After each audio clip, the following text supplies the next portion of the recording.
یہ سیاسی محفل نہیں ہے، یہ حضور کے نام کی محفل ہے۔ اس کا بڑا ہی ادب ہے۔ آپ لوگ بیٹھے اطمینان سے اس طرح کھڑے ہو کے اور موبائل لے کے، تو یہ کوئی آپ اللہ تعالیٰ آپ کو سلامت رکھے میرے بھائی، یہ تو حضور کے ذکر پاک کی محفل ہے۔ ہمیں تو ان چیزوں سے لینا دینا ہی کوئی نہیں۔ یہ تو بس ضرورت کے لیے کافی ہے موبائل شبائل، اس کو ذہن کے سوال تھوڑی کرنا ہے۔ یہ آپ ہی بولیں گے، میں جو کہہ رہا ہوں آپ چھوڑ دیں۔ میں عرض کر رہا ہوں، باقی دوست ذرا مہربانی فرمائیں، آپ لوگ اطمینان سے بیٹھے، ادب سے درود شریف پڑھیں۔ یہ نبی پاک کے ذکر کے لیے آپ بیٹھے، ہم نے کچھ لینا ہے اللہ سے، تو اس کا کوئی ایسا طریقہ نہیں ہونا چاہیے جس میں محسوس ہو کہ کوئی میلہ ٹھیلا ہے۔ اس میں تو بہت احترام کا، بہت صرف انسان کا ظاہری وضو نہیں، اس کے تو نیت اور ارادے کا وضو ہونا بھی ضروری ہے۔ اس میں آپ بڑے اطمینان سے، قرار سے تشریف رکھیں۔ میں نے دو چار باتیں بڑی ضروری آپ سے عرض کرنی ہے۔ میری خواہش ہوگی کہ سارے دوست نہ موبائل چلائیں اور اسی کو ٹائم نہ دیں، 2 4 5 دوست چلا لیں، بس باقیوں کو ویڈیو دے دیجیے گا، اتنا کافی ہے۔ ہر آدمی یہی کام کرے گا تو بات کس سے کی جائے گی؟ میں نے آپ کی خدمت میں عرض کیا، سارے احباب درود شریف پڑھیں۔ الصلاۃ والسلام علیک یا رسول اللہ وعلی آلک واصحابک یا حبیب اللہ۔ حمد و صلاۃ کے بعد انتہائی عزت و تکریم کے لائق دوستوں، بزرگوں اور بھائیوں، ان دوستوں نے اتنی خوبصورت محفل سجائی ہے، اللہ تعالیٰ نے بہترین جزا عطا فرمائے۔ 2 4 باتیں میں نے مختصر سے وقت میں آپ کی خدمت میں عرض کرنی ہے۔ اللہ تعالیٰ نے قرآن حکیم میں فرمایا کہ یا ایہا النبی انا ارسلناک شاہدا ومبشرا ونذیرا۔ اے محبوب علیہ السلام، بے شک ہم نے آپ کو گواہ بنا کے بھیجا ہے، خوشخبری دینے والا بنا کے بھیجا ہے، اور ڈر سنانے والا بنا کے بھیجا ہے۔ اللہ تعالیٰ نے نبی پاک کو بشیر بھی بنایا ہے اور نذیر بھی بنایا ہے۔ حضور انسان کو یہ ڈر سناتے ہیں کہ اگر تو اللہ کی نافرمانی کرے گا تو اللہ تعالیٰ تجھے سزا دے گا، تجھے اپنے گناہوں کی پاداش میں اپنے رب کریم کی بارگاہ سے ان جرموں کی سزا ہو سکتی ہے۔ لیکن اس کے ساتھ ساتھ نبی پاک علیہ السلام اللہ کے بندوں کو اللہ کی رحمت کی خوشخبری بھی سناتے ہیں۔ ہمارے ہاں افراط و تفریط پایا جاتا ہے، مبالغہ آرائی پائی جاتی ہے۔ ہمارے ہاں کچھ لوگ ایسے ہوتے ہیں جو ہر وقت یہی کہتے رہتے ہیں کہ بس خوف ہی خوف ہے، چھوٹی چھوٹی باتوں پر بھی وہ لوگوں کو خوف زدہ کرتے ہیں، اور بعض ایسی باتیں بھی بیان کرتے ہیں جو انہیں نہیں کرنی چاہیے۔ اور بعض لوگ ایسے ہوتے ہیں جو بالکل لوگوں کو بے خوف کرتے ہیں۔ 2 1 نعت خواں، کوئی نقیب، کوئی میری طرح کے خطیب، ان کا خیال ہوتا ہے محفل میں آ گئے، نعرے لگا لیے، لہذا جنت تو بالکل سیدھی، وہ بھی بڑی آسانی فراہم کرتے ہیں۔ اور یہ زیادہ تر وہ لوگ کام کرتے ہیں جو خود بیچارے عمل کی دنیا سے دور ہوتے ہیں، تو ان کا اپنا مطمع نظر اللہ ماشاءاللہ درست نہیں ہوتا، تو وہ لوگوں کو بھی آزاد کرتے ہیں۔ یاد رکھیے کہ کسی بھی سائٹ پہ مبالغہ آرائی ٹھیک نہیں۔ الایمان بین الخوف والرجاء، ایمان کیا ہے؟ اللہ سے ڈرنا بھی اور اس کی رحمت کی امید بھی رکھنا، اس کی درمیانی کیفیت کا نام ایمان ہے۔ خوب ڈرے اللہ تعالیٰ سے، یا ایھا الذین آمنوا اتقوا اللہ حق تقاتہ، اے ایمان والو رب سے ڈرو، اتنا ڈرو کہ جتنا ڈرنے کا حق ہے۔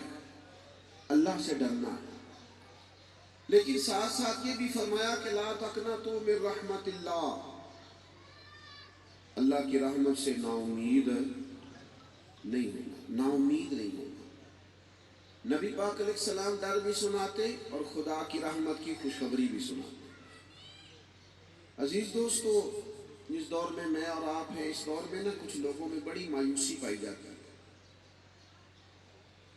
مایوس ہو جاتے ہیں۔ بعض لوگ غریب ہیں تو بڑے مایوس ہو جاتے ہیں کہ پتہ نہیں یار یہ غریبی ہے، کمزوری ہے، پوچھتا کوئی نہیں۔ آہستہ آہستہ ان کا لب و لہجہ اس طرح کا ہو جاتا ہے جیسے وہ دنیا سے کوئی کٹے ہوئے لوگ۔ اسی طرح سے کچھ لوگ ایسے ہیں جو بیمار ہو جاتے ہیں تو وہ جسمانی بیماری سے زیادہ ذہنی طور پر بیماری کا شکار ہو جاتے ہیں، چھوٹی چھوٹی چیزوں کو سر پہ سوار کرتے ہیں، انزائٹی، ڈپریشن، ٹینشن بڑھ جاتی ہے۔ کچھ لوگ ویسے دنیا میں کسی وقت ناکام ہو گئے، تعلیم اچھی حاصل کی تھی، محنت سے پڑھا تھا، اس طرح کی نوکری نہیں مل سکی تو وہ مایوس ہونے لگ جاتے ہیں۔ اور پھر جس ملک میں ہم رہتے ہیں یہاں ویسے ہی خوبیاں بیان کرنے کا رواج نہیں، یہاں ویسے ہی ہر وقت کمزوریاں بیان ہوتی ہیں، کمیاں بیان ہوتی ہیں، پریشانیاں ڈسکس ہوتی ہیں، ہر وقت یہ کہا جاتا ہے حالات بڑے خراب ہیں۔ اس کا لازمی نتیجہ یہ نکلا ہے کہ ہماری قوم کے اندر محنت کا جو جذبہ اور سوچوں کی جو ستھرائی اور لفظوں کے اندر جو وزاداری اور خدا کی رحمت پر جو کامل امید ہونی چاہیے تھی وہ بعض جگہوں پہ کمزور نظر آتی ہے۔ نبی پاک علیہ السلام کو اللہ نے مبشر بنایا، بشیر بنایا، حضور خوشخبری دیتے۔ نبی پاک علیہ السلام لوگوں کو مایوس نہیں فرماتے، حضور کا طریقہ مبارکہ تھا۔ بڑے سے بڑا مجرم، بڑے سے بڑا گناہگار، بڑے سے بڑا مشرک اور کافر بھی اگر آ کے کہتا یا رسول اللہ اگر میں کلمہ پڑھ لوں اتنے جرموں کے بعد بھی اور پڑھوں اخلاص سے تو رب معاف کر دے گا؟ نبی کریم فرماتے تو آ جا، میرا رب بڑا مہربان ہے، تجھے معاف فرما دے گا۔ ہم نہ ایک دوسرے کو پریشان کرتے ہیں، آپ نے ناراض نہیں ہونا۔ اچھا بھلا بچہ پڑھ رہا ہوتا ہے، میٹرک میں اس کی فرسٹ ڈویژن ہے، اس نے ایف اے میں داخلہ لیا، اچھا بھلا صحیح پڑھ رہا ہے،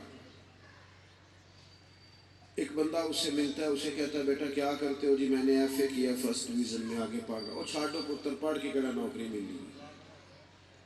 آپ اسے مایوس کر رہے ہیں، آپ اس کا جذبہ کمزور کر رہے ہیں۔ مجھے بتائیے پڑھ لکھ کے صرف بندہ نوکر ہی بنتا ہے؟ پڑھ لکھ کے تو بندہ بادشاہ بنتا ہے۔ اس کی تو علمی قابلیت ہو تو اس کے اندر تو اللہ تعالیٰ بڑی توانائیاں پیدا کرتا ہے۔ آپ بچوں کو مایوس کر رہے ہیں۔ او بھائی پڑھا لکھا نوجوان تو کھیتی باڑی بھی کرے گا تو بڑی اعلیٰ کرے گا، وہ تو یہ کام بھی کرے گا تو بڑا عمدہ کرے گا۔ آپ بچوں کو مایوس کر رہے ہیں۔ مایوس نہیں کریں، آپ کمزور نہیں کریں۔ عدی بن حاتم حضور کی بارگاہ میں آئے تھے تو نبی پاک علیہ السلام نے فرمایا میں ایسا دور لاؤں گا، میں لاؤں گا ایسا دور، اسلام میں وہ دور آئے گا کہ ایک عورت مقام حرا سے چل کر مکہ اور مدینہ اکیلی آئے گی، اسے سوائے اللہ کے کسی کا خوف نہیں ہوگا۔ ہم وہ دور لائیں گے۔ نبی پاک امید کی بات کرتے، حضور لوگوں کے جذبے بیدار کرتے، لوگوں میں شوق پیدا کرتے، لوگوں میں ہمت پیدا کرتے، آگے بڑھنے کی بات کرتے۔ ہم ہر وقت ایک دوسرے کو دیکھیں نا یار، آج کل زیادہ ٹینشن اور زیادہ پریشانی نوجوانوں کو یہ ہوتی ہے کہ آخر میرے ساتھ ہی ایسا کیوں ہو رہا ہے؟ بھئی آپ سے میں نے کہا تھا آپ کوئی موبائل چلانے تو نہیں نہ آئے، سیاسی محفل تو نہیں ہے نا کہ آپ صرف یہی کام کریں۔ اس کا تو ادب ہی بہت زیادہ، آپ کو تو کھڑے اور بیٹھنا بھی بڑے ادب کے ساتھ چاہیے۔ یہ تو حضور کی محفل ہے پاک، آپ ذرا مہربانی کریں میری طرف دیکھیں، اللہ آپ کو جزائے خیر عطا فرمائے۔ دیکھو وہ بچے کہہ رہے ہوتے ہیں جی میں تو کامیاب ہی نہیں ہوا زندگی میں، بڑی محنت کی، آخر میں ہی کیوں ناکام ہوں؟ اللہ نے جتنے نبی دنیا میں بھیجے ہیں نا سارے کامیاب ہو کے گئے، لیکن کسی نبی کا کلمہ 10 لوگوں نے پڑھا ہے، کسی کا 100 نے پڑھا ہے، کسی کا چند درجن نے پڑھا ہے، نبی کامیاب گئے۔ اللہ کرے میں آپ کو سمجھا سکوں بات۔ وہ کیوں کامیاب گئے کہ اللہ نے جو ڈیوٹی ان کے ذمے لگائی تھی ڈیوٹی انہوں نے پوری کی، نتیجہ اپنے رب پہ چھوڑ دیا۔ ڈیوٹی کریں، نتیجہ نہ مرضی کا مانگے۔ ہم مسلمان ہیں، ہمارا کام بندگی کرنا ہے، محنت کریں گے، جدوجہد کریں گے، نتیجہ اللہ تعالیٰ پہ چھوڑ دیں گے۔ اور ویسے بھی کامیابی کس کا نام سمجھا ہوا ہم لوگوں نے؟ زیادہ پیسوں کا نام کامیابی ہے، پیسے والوں سے مل کے تو دیکھو لاگو پتہ جائے گا کامیابی کیا ہے۔ مجھے بتائیں سیدنا بلال حبشی دنیا میں سب سے زیادہ کامیاب نہیں تھے؟ ان کے پاس تو گھر بھی اپنا نہیں تھا، کوئی کاروبار نہیں، کوئی لمبے چوڑے پیسے نہیں، پر وہ اتنے بڑے کامیاب تھے کہ وہ آتے تھے تو جناب عمر اٹھ کے کہتے تھے ہمارا سردار آ گیا۔ کامیابی تو یہ ہے کہ آپ کا اخلاق سنور جائے، کردار سنور جائے، نظریات سنور جائیں، آپ ایک مخلص، دیانتدار اور وفادار مسلمان بن جائیں، آپ کی وجہ سے کسی کو تکلیف نہ ہو، کوئی آزمائش میں نہ آئے۔ نبی کریم علیہ السلام لوگوں کو خوشخبری دیتے، محنت کی طرف جذبہ دلاتے۔ ہم لوگوں کو کمزور کرتے۔ ایک نوجوان نے آ کے نبی کریم سے عرض کیا تھا مجھے کچھ دیجیے، تو حضور نے فرمایا تیرے پاس کچھ بھی نہیں۔ اس نے کہا یا رسول اللہ ایک گھر میں کمبل ہے، ایک صرف، اور ایک پیالہ ہے، ایک کمبل، اور اتنا غریب آدمی میرے خیال ہے ڈھونڈنے سے نہیں ملے گا آج کل جس کے گھر میں ایک ہی پیالہ ہو، ایک ہی کمبل ہو۔ تو یہ حضور کا عطا کرنے کا طریقہ ہے نا۔ نبی پاک نے فرمایا لے آ، وہ لے آیا تو حضور نے صرف بولی لگا دی کون خریدے گا؟ ایک بندے نے کہا 1 دینار، ایک نے کہا 2 دینار۔ حضور نے 2 دینار میں بیچ کے فرمایا 1 دینار کا گھر کھانا لے جا، 1 دینار کا کلاڑا خرید کے لا۔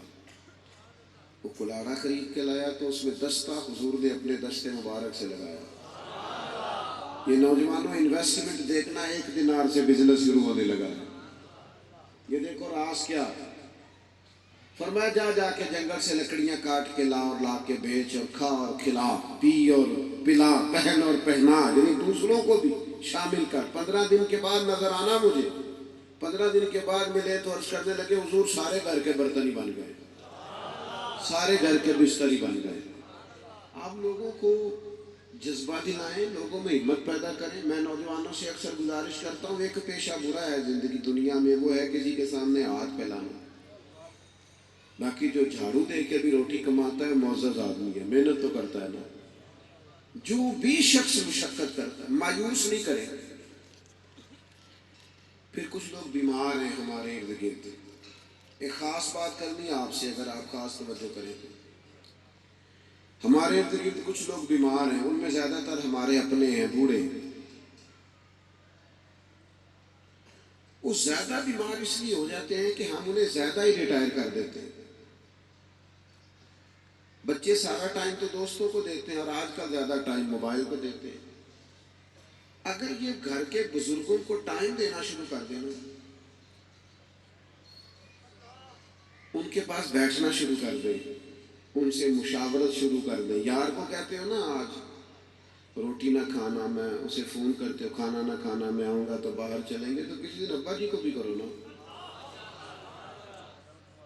ابا جی سے کو ابا جی آج میرے آنے تک کھانا نہیں کھانا، میں آؤں گا تو باپ بیٹا کٹھے کھائیں گے، یہ بھی تو کرو نا۔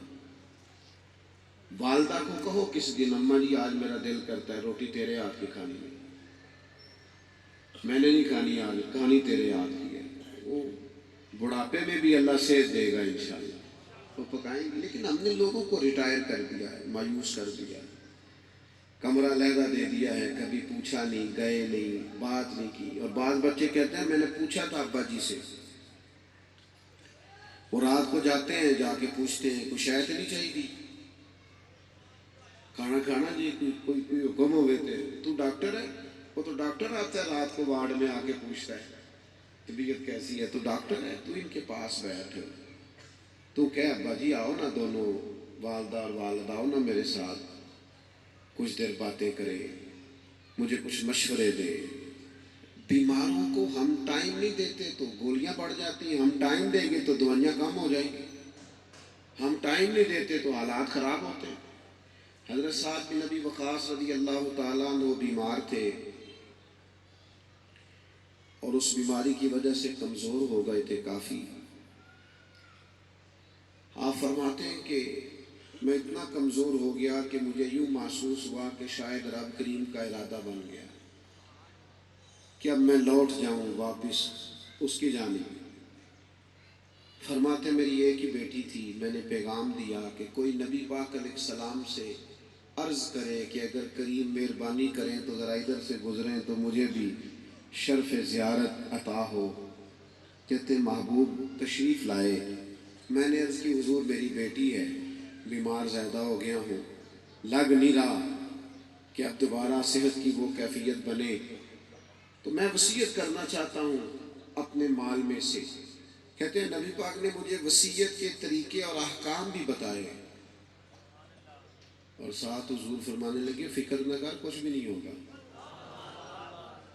حضور بشیر ہیں، کریم محبوب فرمانے لگے ابھی تو اللہ تعالیٰ نے آپ کی وجہ سے اسلام کا فائدہ کرنا ہے، کفر کا نقصان کرنا ہے، ابھی تو بڑا کام کرنا ہے، بڑے آگے جانا ہے، بڑی منزلیں ہیں، بڑے ہمت والے جذبے ہیں، بڑا سارا چیزوں کا حصول کرنا ہے، ابھی بڑا آگے جانا ہے، لہذا آپ کمزور نہ پڑے۔ اپنے ساتھ بھی نبی وقاص فرماتے ہیں وہ محبوب کے جملے، وہ تسلی اللہ تعالیٰ نے چند دنوں میں شفا عطا فرما دی۔ ہم تسلی ہی نہیں دیتے، ہماری طبیعت ہی نہیں ہے وہ۔ ہم تو میرے بھائی ہماری خواہش ہوتی ہے کہ کوئی ایسی بات کرے جس سے نہ اور پریشان ہو بندہ۔ یہ بعض لوگ جاتے ہیں نا تیمارداری کرنے، تیمارداری کرنے جانا بڑا اعلیٰ ثواب کا کام، لیکن وہاں جا کے اور پریشان کر آتے ہیں۔ ایک تو ہمارے پنجاب میں تو ویسے ہی رواج ہے، جو بندہ پتہ لینے جاتا ہے وہ نسخہ بھی بتا کے آتا ہے، اور بعض زیادہ پیار کرنے والے ہوتے ہیں، میری طرح کے بندے سے زیادہ پیار، وہ نسخہ بنا کے بھی لے جاتے ہیں، اور کئی دفعہ یہ بھی کہتے کبھی میرے سامنے ایک خوراک کھائیں نا، اس پر اور تاکید مزید، حالانکہ یہ درست ہے۔ آپ کبھی ڈاکٹر کے پاس دوائی لینے جائیں تو ڈاکٹر آپ سے پوچھتا ہے کہ آپ کو شوگر تو نہیں، بلڈ پریشر تو نہیں، وہ پہلے ساری چیزیں دیکھتا ہے، ایک طرف لکھتا ہے، پھر اس کے مطابق نسخہ لکھتا ہے کہ کوئی ایسی دوائی نہ آ جائے جو باقی مسائل میں نقصان۔ تو آپ نے تو کچھ بھی نہیں پوچھا، نسخہ بنا کے لے آئے۔ یہ جس کا کام اسی کو ساجے۔ ہم ہر معاملے میں، وہ جیسے مذہب کے معاملے میں سارے مفتی نہیں ہو جاتے، ہر بندہ ہی فتوے دینے لگتا ہے، او بھائی ذرا ٹھہر جا، اس کا کچھ رسوخ ہے، کچھ قاعدے ہیں، کچھ اصول ہے۔ مایوس نہیں کریں لوگوں کو، پریشان نہیں کریں، ہمت بندائیں، ہمت، جذبہ بیدار کریں۔ نبی پاک علیہ السلام کا طریقہ مبارکہ یہ تھا، صحابہ فرماتے ہیں جب بھی حضور کہیں کوئی قافلہ روانہ کرتے، وہ قافلہ جہاد کے لیے جاتا یا وہ قافلہ تبلیغ کے لیے جاتا، تو دو باتوں کی حضور ضرور تاکید فرماتے۔ ایک تو حضور فرماتے وہاں جا رہے ہو تو لوگوں پر آسانیاں کرنا، مشکلات نہ کرنا، اور دوسرا حضور فرماتے خوشخبری دینا، لوگوں کو مایوس نہ کرنا، خوشخبری دینا، لوگوں کو مایوس نہ کرنا۔ آپ لوگوں کو خوشخبری دیں، آپ مایوس نہ کریں۔ ہمارے دیہاتوں میں بڑے ٹائم پہ ہی بیٹی کو لوگ کہنا شروع کر دیتے ہیں کہ جب تو سسرال جائے گی تو لگ بھر جائے گا۔ وہ بھئی کیا ہو جائے گا؟ آپ اس کو تسلی دیں، اسے کہیں کہ اللہ تعالیٰ نے، پھر میرا کئی دفعہ دل کرتا ہے ایسے لوگوں سے پوچھوں جو اس کو ڈرا رہے ہیں ساس اور سسر سے اور سسرال کے گھر سے، کہ آپ نے بھی تو کسی کے سسر بننا ہے نا۔ اگر دنیا میں کوئی ٹھیک نہیں تو اس کا مطلب ہے آپ بھی ٹھیک نہیں۔ آپ یہ کس طرح کی رائے دیں؟ آپ تسلی دیں آنے والی نسل کو، آپ لوگوں کو عمدہ بات بتائیں، آپ لوگوں کو اچھی بات بتائیں، آپ خیر کیے۔ ہمارے ملک میں بڑے معاملات ہیں، اور چونکہ ہم زیادہ تر ڈبیٹیں سننے کے قائل ہیں، اور سنتے بھی ان لوگوں کی ہیں بیچاروں کی جو پہلے 5 سال کسی اور کی تعریفیں کرتے ہیں، بڑے دلیر ہیں بھائی، اگلے 5 سال پھر کسی اور کے بھی ڈٹ کے کرتے ہیں، اور اس سے اگلے کا بھی نہیں پتا کس کی کریں گے۔ ان لوگوں کی ہم باتیں سنتے ہیں۔ یہ وطن کوئی مایوسی والی بات نہیں، یہ قائم رہنے کے لیے بنا ہے۔ ویسے بھی سیاستدانوں کا یا مالداروں کا وطن نہیں، ان کی تو سیٹیں بھوگ کے کئی ملکوں میں رہائشیں ہیں۔ یہ تو درویشوں کا وطن ہے، یہ تو درویشوں کا وطن ہے، بابا فرید کا وطن ہے، داتا علی اجمیری کا وطن ہے، حضرت محدث اعظم پاکستان مولانا سردار احمد کا وطن ہے۔ یہ تو ان لوگوں کا وطن ہے، قائم رہنے کے لیے بنا ہے، کچھ بھی نہیں ہونے لگا۔ اس کے اندر اللہ تعالیٰ فضل کرے گا، بڑی جلدی حالات بدل جائیں گے، بہتر ہو جائیں گے۔ کمزور نہیں ہونا، مایوس نہیں ہونا۔ اور میں ایک بات، وقت اتنا زیادہ نہیں ہے، بس میں ختم کرنے لگا ہوں گفتگو کو۔ ایک میری آپ سے گزارش ہے، آپ اطمینان سے بیٹھے گی، بات سنیں۔ اللہ آپ کو سلامت رکھے، اللہ آپ کو برکت دے۔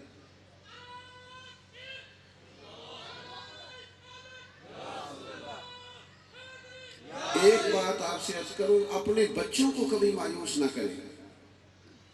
کبھی انہیں مایوس نہ کریں. بچے غلطیاں کریں گے، ہمارے بچے جو ہیں، میں نے بعض والدین کو دیکھا ہے، میں بڑے ادب سے عرض کر رہا ہوں، ناراض نہ ہوئیے گا، بچے سے غلطی ہو گئی یا آپ اسے کہہ رہے ہیں تہاڈا کچھ نہیں بن سکتا، تسی نہیں ٹھیک ہو سکتے، تسی انجے ہی رہنا ہے. کس کو کہہ رہے ہیں؟ اپنے بچوں کو. ان کو تھپکی دیں، ان سے پیار کریں، ان کو آپ ہمت دلائیں، ان سے کہیں بیٹا اللہ بڑا کریم ہے، زمین بڑی وسیع ہے، اللہ آسانی کرے گا. حضرت سیدنا عبداللہ ابن عباس رضی اللہ تعالیٰ عنہ کہتے ہیں میں نے نبی پاک کے لیے وضو کا پانی رکھا تھا، حضور اتنے خوش ہوئے کہ ہاتھ اٹھا کے دعا مانگی، اے اللہ اسے علم و حکمت عطا فرما.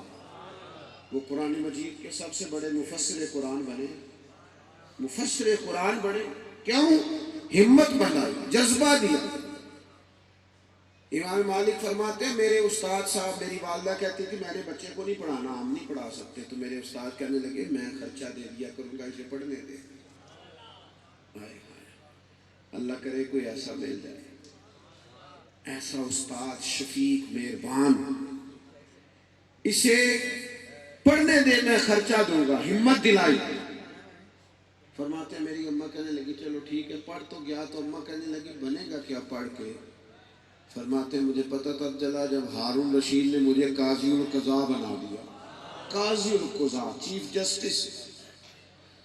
جسٹس بن گئے امام مالک. تو آپ لوگوں کا حوصلہ نہیں توڑیں، کمزور نہ کریں. یہ دیکھیں نا کہ ہمارے نوجوانوں نے محفل سجائی ہے، بڑی انہوں نے محبت کی، کتنے سارے لوگوں کو جمع کیا، یہ اہتمام کیا.